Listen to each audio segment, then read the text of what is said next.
La verdad que estamos muy contentos porque la iniciativa ENSES nos ha facilitado a todos los que trabajamos con ACB y sobre todo en el interior del país, que la accesibilidad es distinta, a poder generar espacios de capacitación, de entrenamiento de los equipos, de mejoras continuas, y ha sido herramientas súper útiles que han ayudado a avanzar un montón de instituciones.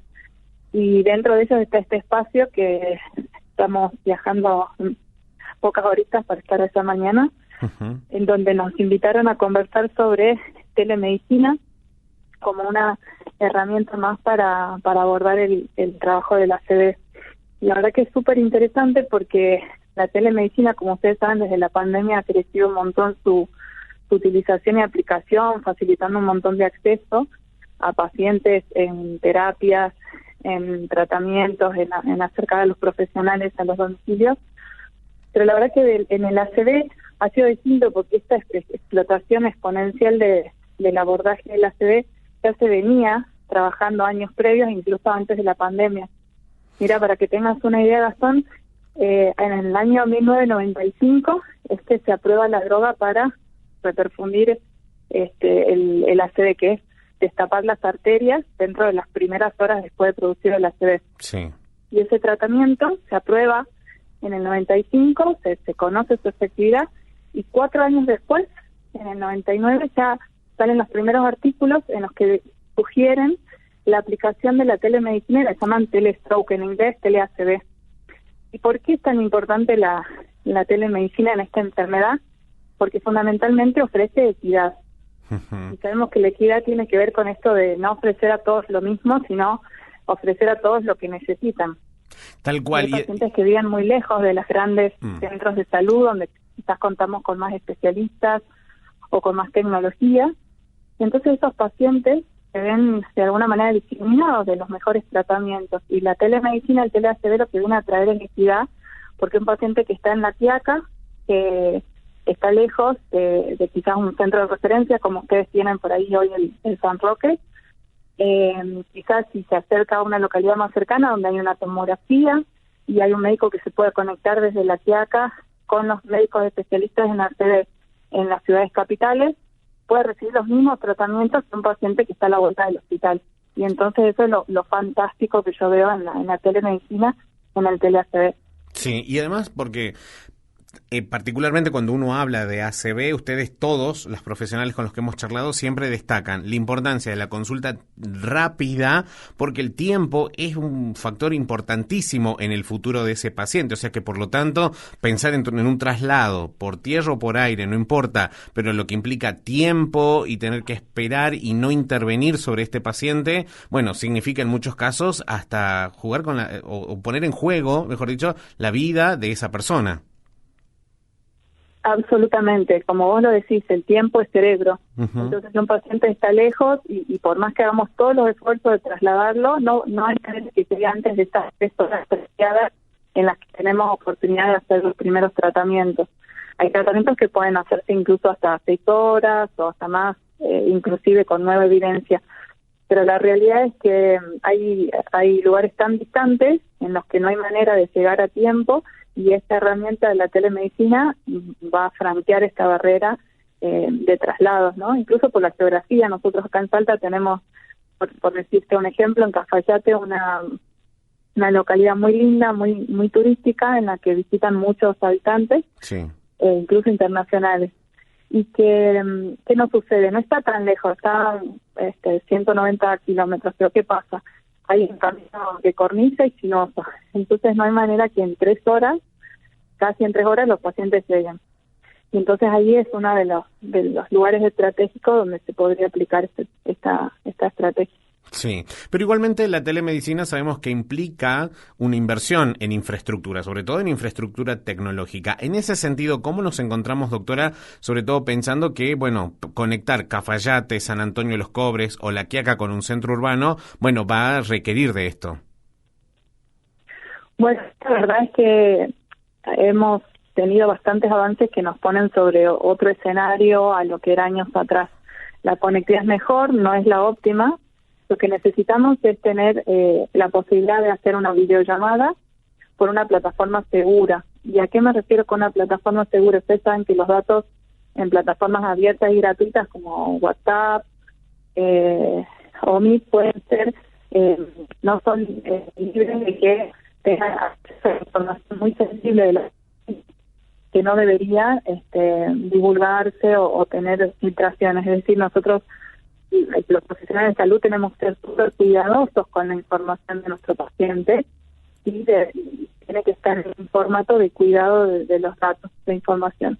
Entonces, lo que se recomienda en la telemedicina es que pueda haber una plataforma que la ofrezca, ya sea redes nacionales. Existe una red nacional que se llama Telesalud, sí, con herramientas de teleconsulta, pero que son asincrónicas. Entonces, hay herramientas, tenemos que asegurarnos de esta conectividad de videollamada en agudo, sobre todo para lo que es ACV en este escenario, porque hay otras estrategias de teleconsulta que pueden ser asincrónicas, en las que el paciente, el médico consultante hace un escrito, una consulta por escrito, y la deriva a un subespecialista, un especialista distante, y eso se puede resolver, pero con tiempo. En el caso del tele-ACV no hay tiempo disponible, entonces tienen que ser sí o sí consultas sincrónicas, por eso la videollamada es fundamental.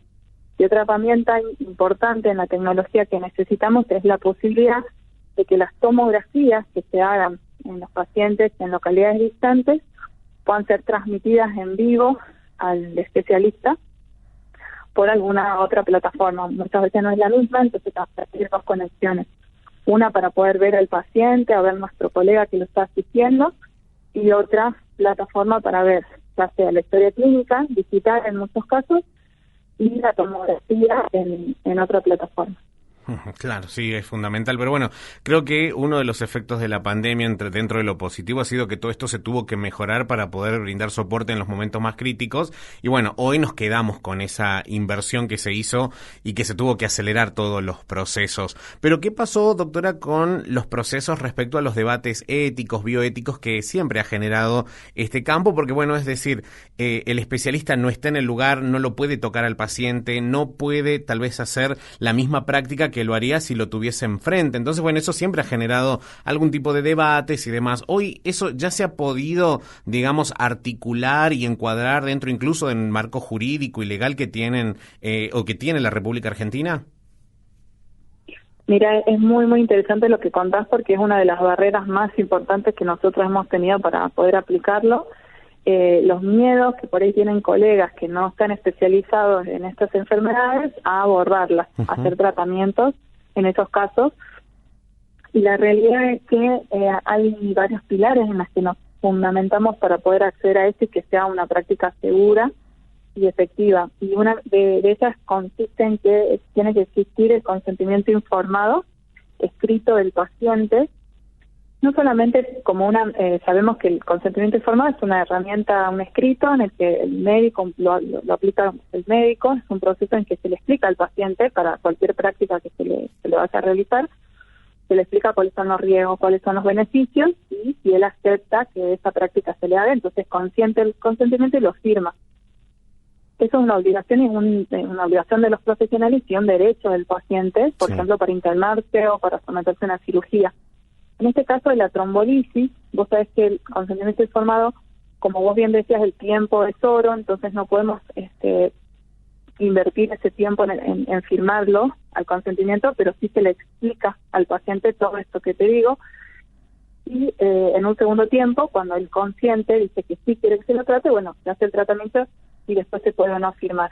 Pero en el caso de la telemedicina, es importante que sí lo firme al consentimiento informado, porque muchos pacientes no comprenden del todo en qué consiste una teleconsulta, y entonces sí se lo tenemos que explicar.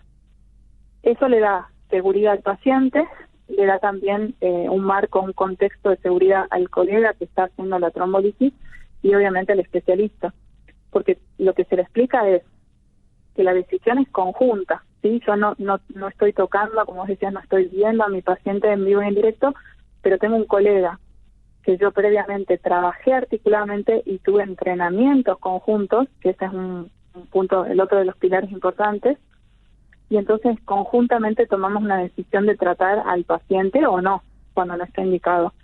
Y te decía que lo más importante, otro de los pilares era esto del entrenamiento. Sí. No vamos a embarcarnos en esto de hacer terapias tan específicas o tan complejas si el equipo interviniente no está totalmente entrenado. Por supuesto que no va a ser como decíamos, no va a ser un neurólogo especializado en neurología vascular, porque en todo el país no vamos a poder tenerlo, pero sí vamos a tener que conjuntamente y previo al establecimiento de estos protocolos, un entrenamiento en examen físico, en cómo evaluamos las escalas conjuntamente. O sea, tenemos que aprender a hablar el mismo idioma para cuando nos comuniquemos virtualmente, esta comunicación sea fluida y sin ningún tipo de bache. Entonces, ese entrenamiento previo, el poder haber escrito protocolos, la decisión o cómo se articulan las llamadas y los procedimientos tienen que estar previamente escritos en guías de manejo, aplicadas, adaptadas a cada centro. Es decir, ¿a qué número vamos a llamar para iniciar esta videollamada? ¿Quién va a ser el responsable de recepcionarla? ¿En qué momento se va a firmar el consentimiento? ¿Por qué plataforma voy a ver la tomografía? Bueno, todo eso tiene que estar previamente establecido en un protocolo en el que todos los miembros del equipo tienen que estar de acuerdo y de esa manera saber muy claramente qué es lo que tengo que hacer y cuál es mi rol en la videoconsulta.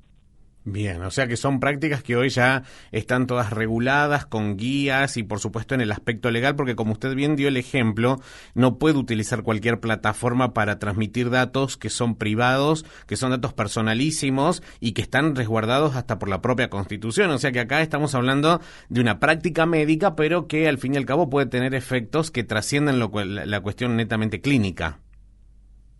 Exactamente, y en cuanto a las regulaciones que vos contabas, hace muy poquito se modificó la ley de lo que es la receta electrónica, sí, de historia clínica electrónica, entonces hay reglamentaciones en nuestro país. Estos protocolos, como decía, si bien existen, por ejemplo, hay un claro ejemplo en Mendoza, un colega con el que vamos a disertar en Buenos Aires mañana, que él instauró una red de telemedicina en Mendoza. Y él tiene sus protocolos establecidos y bien escritos, como te decía, con su flujograma. Pero cada centro y cada red, y la llamamos red porque no es un solo hospital, sino que siempre va a haber un hospital central con sus referentes, con los que lo llamen, tiene que haber un protocolo específico, quizás adaptado, pero para cada red, porque no son todas las mismas, no son los mismos profesionales, entonces hay que adaptarlas. A nivel nacional hay una reglamentación, pero cada centro, si se dispone a trabajar esto, tiene que adaptar, escribir y protocolizar sus prácticas. Qué bueno, esto para tenerlo en cuenta. Y en el centro, ¿no? Que toman, donde va a llegar el paciente que está cursando una ACV, también va a tener que disponer, me imagino, de medicamentos que son específicos para esta situación. Exactamente, los medicamentos, los trombolíticos, son drogas que lo que van a hacer es que una vez que los inyectemos por vena, van a disolver químicamente el coágulo para que se restablezca la circulación en el cerebro. Y esas drogas son bastante costosas, no son las que podemos comprar en la farmacia, o son drogas que tener listas, saber muy bien dónde están y resguardadas para cuando llega la emergencia. Y es otra de las limitantes porque hay hospitales pequeños que tienen recursos limitados y que obviamente el hecho que tengan que invertir en drogas costosas es una limitante. Entonces, por eso es tan importante que cada provincia tenga una reglamentación de ACV. Y ahí vamos con otra ley. Hace poquitas semanas se hizo una reunión en el Congreso de la Nación para conversar en la Oficina de Asesoramiento Científico Legal a los diputados de Nación para que se pueda aprobar una ley nacional de ACV, porque al todavía no estar establecido como un derecho todos los abordajes que tienen que hacerse en el ACV a nivel de ley, no hay una ley nacional de ACV todavía, si bien está el proyecto, hay situaciones que no están contempladas y esta que hablamos es una de ellas, ¿sí? Que si tuviésemos una ley podríamos incluirlo en el plan médico obligatorio, bueno, sería un derecho que podríamos ofrecer a todos los pacientes con esta facilidad, que cada hospital que tenga una red pueda adquirir la droga y tener la disponibilidad. Bien. Y por último, doctora, y ya no le quito más tiempo, este trabajo y toda esta estrategia que ustedes están planteando ya es realidad no solamente en Mendoza, en Salta, sino en todas las jurisdicciones del país, ¿o todavía falta? No. Estamos muy lejos, la verdad, de estar con una red a nivel nacional. Inclusive en Salta se está trabajando con diferentes especialidades, como te decía, en el hospital para abordar ya con protocolos específicos y hacer un servicio físico, inclusive de telemedicina, pero hoy estamos lejos de tenerlo en práctica. Se hacen muchas prácticas en telemedicina, pero informales. Y eso es lo que apuntamos a tratar de erradicar, que haya protocolos, consentimientos y demás, pero desafortunadamente todavía a nivel provincial, a nivel país, no hay una difusión global de la telemedicina. Hay hospitales, por ejemplo, acá en Salta está el Hospital Materno Infantil, que tiene un consultorio de telemedicina donde están, así como un médico va, atiende en el consultorio y se cita el paciente. De la misma manera, hay 4 computadoras donde el médico va, se sienta y en forma virtual atiende a los pacientes, y esto queda todo registrado en sus historias clínicas. Y entonces es una manera formal de hacerlo, y ya existen redes amplias, por ejemplo con Garraham, hay redes específicas por patología, por decirte de Chagas, hay telered cardiológica, y bueno, la idea es que esto pueda seguir creciendo y más profesionales se animen, porque también hay barreras de status quo. Sí. A veces es más fácil quedarse con lo que hacemos siempre y no innovar, pero bueno, hay que avanzar para ofrecer, como te decía, equidad, que creo que es el objetivo máximo por el que hay que trabajar en esto.